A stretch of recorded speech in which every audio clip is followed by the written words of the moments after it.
The latest Toyota Supra has been on the market for nearly 4 years, and even though many of the conversation topics when this vehicle was launched were regarding its BMW connection, which is undeniable, as time passed, people started to realize that it really is its own vehicle, and it is different enough to the Z4 with which it shares its underpinnings to be a proper enthusiast-pleasing sports car, which it thoroughly is. I've driven the Z4 and now this, and I can say that I unquestionably prefer the Toyota's road manners.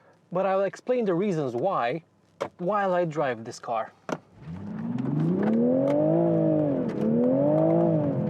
So the latest Toyota Supra, the A90, is the 5th generation of the model, although to be fair, the first 2 generations were just 6-cylinder Celicas. The 3rd gen is really the first proper Supra, which they made when the Celica went front-wheel drive. However, the Supra that everybody knows is the 4th generation one, the vehicle from the Fast and the Furious, the one that Paul Walker beat a bunch of other cars in, including a Ferrari.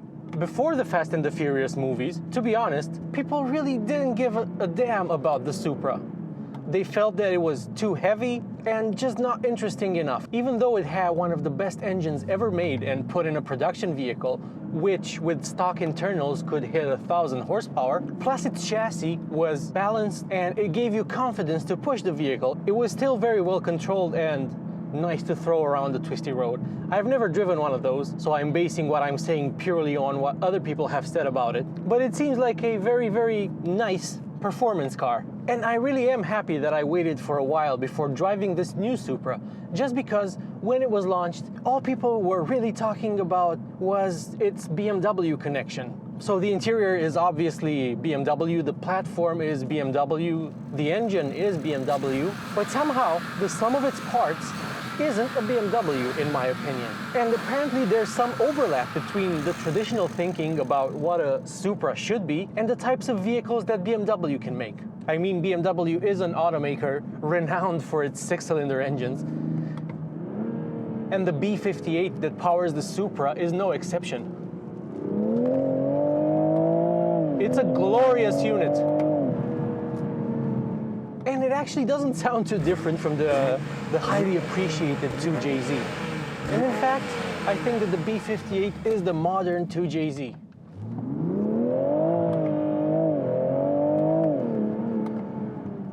BMW offered to make this vehicle for Toyota in exchange for the Japanese automaker's hydrogen fuel cell technology, which should debut this year in an X5. So there will be an X5 with Toyota-derived fuel cells. And BMW offered to make the vehicle for Toyota, although obviously the Japanese automaker didn't leave the Bavarians to their own devices, because it would have probably just become a Z4 coupe with a different body, which this is not. In fact, this is a much better sports car than the Z4.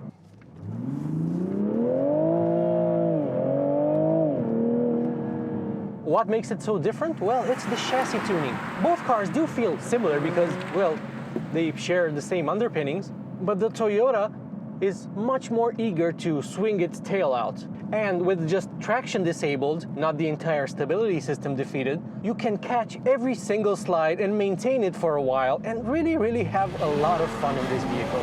It lights up the rear tires even with all the systems on, so yeah, it really wants to light the rear tires.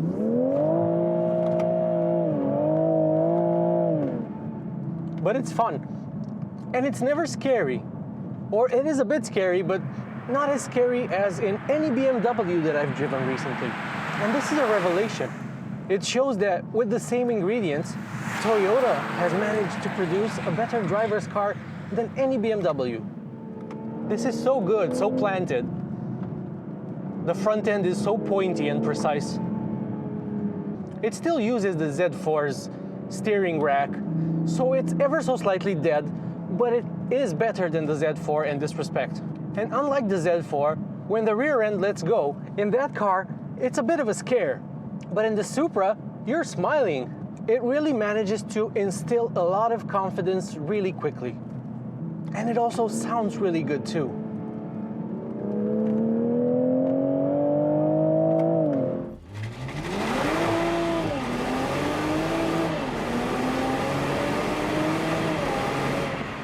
And just like in the BMW, it doesn't shift up for you when you reach the red line. Boy, this thing really, really grips.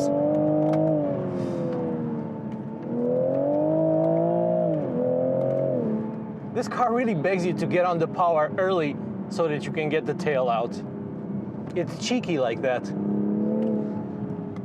So I've been driving the car in one of its two driving modes. You have either normal or sport. And the sport mode is configurable. So if you press sport, you get the configure individual menu, which you might be familiar with from BMWs. The infotainment is the same as in older F-Series BMWs.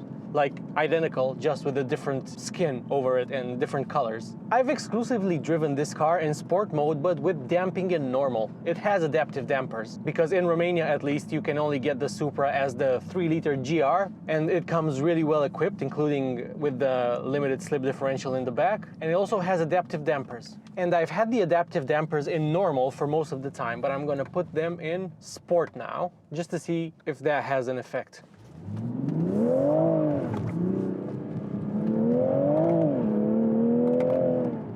Let's see the first corner. Yeah, it's definitely tighter. Let's see the speed bumps. It's actually kind of compliant. So the engine I've experienced before, and I've always loved it and always raved on about how good it is. And in the Supra, even though it is not as powerful as in BMWs, so this car has around 340 horsepower instead of the 380 that you can get in a BMW, it's still plenty powerful. It can hit 100 kilometers per hour in a little bit over 4 seconds, although some have tested it and it can do it in 4 seconds dead, which is awesome. BMW does offer the 380 horsepower variant of this engine in the US, but emissions regulations have sadly killed it for Europe. It's still good that you can get a Supra with a 6-cylinder engine, just saying. And the only major option that you can add is a manual gearbox, which I would definitely add. I mean, no question about it. As good as the ZF 8-speed is, it is an automatic gearbox, which when you really, really want to hoon this vehicle, it doesn't feel quite sporty enough. I mean, sure, in sport mode, it does give you the kick in the back when you change gears, but it doesn't give you lower gears at high RPMs when you want them. So for example, shifting from third into second at high RPMs, this gearbox might hesitate a little bit. And this is where a dual clutch would certainly make a difference. If you really, really want paddles, that is. But I'm pretty sure the manual is a no-cost option, which is fair because it's a cheaper and less complicated piece of kit than the ZF 8-speed. And I appreciate the fact that they don't want any more money for this on a vehicle that already costs 65,000 euros as tested. It's thoroughly worth every penny, to be honest, but get the manual gearbox. It's a game changer. And from what I've heard, the shifter action is much more positive and less rubbery than in BMWs, which was always my biggest gripe with manual Beamers, including my own, in which I've installed a short shifter and a weighted gear knob that have transformed it. Helping this car put its power down is the rear limited slip differential. It is thanks to it that the rear end is so controllable even when it breaks loose. And it also helps you put the power down on corner exit and not squander it through the path of least resistance, i.e. the inner tire lighting up, one tire fire.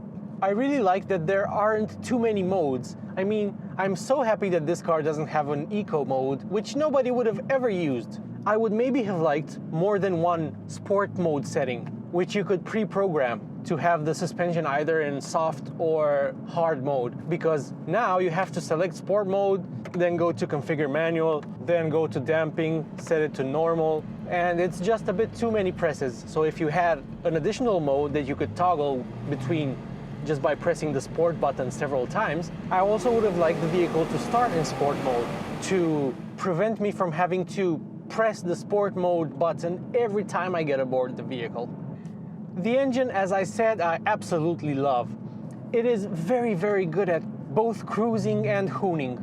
For cruising, it is helped by its 500 Nm torque output, which is delivered flat between 1600 and 4500 RPM, while at the top end, it delivers its 340 horsepower, also flat, between 5,000 and 6,500 RPM. Toyota says that you should expect to achieve an average fuel consumption figure of 8.1 liters per 100 kilometers. And I'm sure that with a lot of care, that is achievable. The WLTP ratings of recent years have become more accurate than they used to be.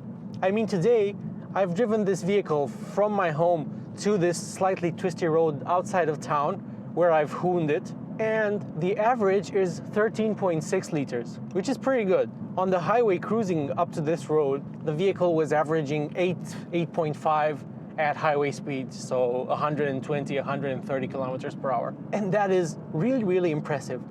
This Toyota is really efficient. Surprisingly so, for a vehicle that's this powerful and quick and sporty and sorted. As a driving experience, frankly, this vehicle is unmatched. Maybe the new Nissan Z car might have something to say about that, but I don't think I'm going to drive one of those anytime soon. So I think this Supra is the vehicle that I covet most now, because it's attainable, yet it's borderline supercar quick, and there's just so much to like about it from an enthusiast standpoint. I just want one. And I don't think driving it will ever get old, to be honest. I mean, snaking your way off the line every time. It is a joy.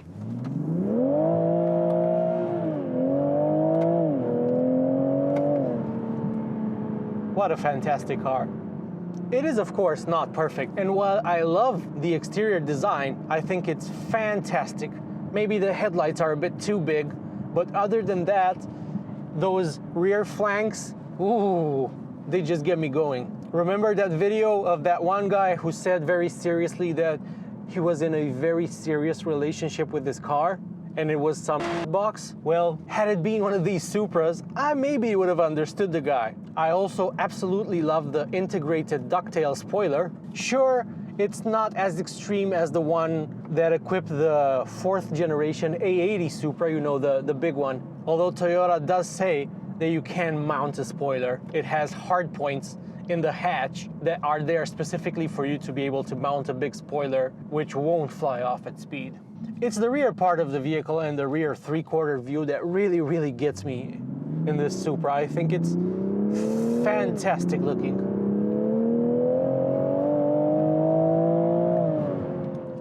I also like the way it looks from the side, although I would have liked it to be a bit more elongated from the side, closer to the FT2 concept that previewed it. In fact, even Toyota's designers admitted that grafting the FT2 design onto the Z4 platform resulted in some compromises. Specifically, they had to keep the same chassis hardpoints. So for instance, Toyota would have liked the hood in the front section to be a bit lower, and as it currently is on the Supra, you get to see the fenders and the hood even with the seat in its lowest position, as I have it in this car, which means that the hood is quite high. The front end, as I said, looks good, but I think the headlights are a bit too big for my liking. They're interesting and they are unique and no other car looks like this, but they're also a bit obvious. I mean, I've not been in a car for a long time that attracts as much attention as this one does. Another thing I don't really like about the Supra are the fake vents. I mean, they are pointless. They are just hint of where vents could and should be, and where they were on the concept. But if you remove the plastic, as Toyota suggests, you still have to cut through the hood, through the body. The worst offending fake vents, I think, are on the doors. So Toyota, because this vehicle has wider flanks than the Z4, and they had to stick to the same basic body shell as the Z4, they added flares to the doors so that it matches the wider rear flanks. And what did they put on these door flares? Well, it's more fake vintage. It really doesn't go anywhere. You would have to cut through like a bulkhead. Well, I'm not even sure what it would be cooling. Probably the rear brakes, I guess. But is it worth cutting through the body of your brand new Supra to get some air to the rear brakes, when it is the front brakes that you really, really want cooled, and you already have vents directing air to the front brakes without having to remove any of the fakeness and adding your own vents? So in the lower part, in the lower intake in the front bumper, you will see that there are channels that take air to the brakes. So yeah, I'm not convinced, about the vintage, although I am absolutely ready to forgive it because it's such a good looking car overall. I would give it an 8.5 out of 10 for design. It's 4.3 meters long, 1.8-ish meters wide, so it's nice and compact. Visibility is not amazing, but it's not horrible either. You can see out the back, which is pretty good. Trunk space is okay. It's 290 liters, and even though the opening is kind of narrow, you can still fit some stuff in there. It's okay, and since this is a hatchback, access is reasonably easy. And with the 52-liter fuel tank, if you don't hoon it too much, you can get decent range out of it. My least favorite part of the car has to be the steering wheel. It is BMW-esque. These buttons are like from an F10 5 Series from 10 years ago, I guess. And they work fine, but I would have liked a bit more thickness to the steering wheel rim. Maybe I've gotten too used to BMW steering wheels, and you might not agree with me, and you might prefer a thinner steering wheel, but I like the thicker, squishier ones that they've been putting in cars in the last decade. BMW, I mean. Although this is good to hold on to, it is nice and sporty, I absolutely hate the airbag cover and the fact that this spoke here is covered. I mean, you should be able to see through it. It would be such a premium touch instead of this, like this plastic covering it up. This is just, it screams cheapness and I don't like it, especially since this is a fairly expensive car. I also don't like the buffeting. It is as bad as people say. You really can't drive this vehicle quickly with the windows open, which is a real shame if you ask me, because you might want to have the windows open to hear the B58 exhaust note, which is fantastic. Even with this car's particulate filter, the OPF, which makes it Euro 6D temp compliant. And it still sounds pretty good. It doesn't sound quite as good as B58s in older vehicles or in the Supra and BMWs that you can buy in America these days that don't have the particulate filter. But in all honesty, it's still pretty good. I mean, it's nowhere near as bad as in the Kia Stinger V6, whose sound has been absolutely ruined by the particulate filter. It is really, really bad. And that V6 is a very sonorous unit, and it sounds amazing. But not anymore, at least not in the Stinger, which is also one of my favorites. Although if I bought one of those, I would instantly equip it with a more raspy exhaust. And the final thing I don't like about this vehicle have to be the mirrors. They are identical to the Z4 mirrors. And I know that both vehicles are assembled by Magna Steyr in Austria in the same factory, but I think some more rounded and different looking mirrors would have gone a long way. I mean, these do fit the Z4 design, but they don't really feel suitable for the swoopy Supra, to be honest. But those are literally all my complaints. Everything else I really, really love. And I am willing to forgive some compromises, like the fact that there's no armrest cubby here and the cup holders are in a weird place and you might knock over your drink, which isn't ideal. Or the fact that the glove box is pretty small and the door pockets are ridiculously small, but I don't care about that. It's a sports car. But you can throw anything you want in the trunk, so that can double as your armrest stowage cubby. You might have a hard time reaching something here, because if you accelerate, it will slide all the way back, but it is a practical touch. This vehicle also has the brilliant, older school BMW head-up display, but it works fantastically. It shows you the speed. I also like the digital gauge cluster, which I think is absolutely fantastic. There is some dead space in the right though, and the right side of the screen is only used to tell you that a door is open, and I don't think I've seen it display anything other than that.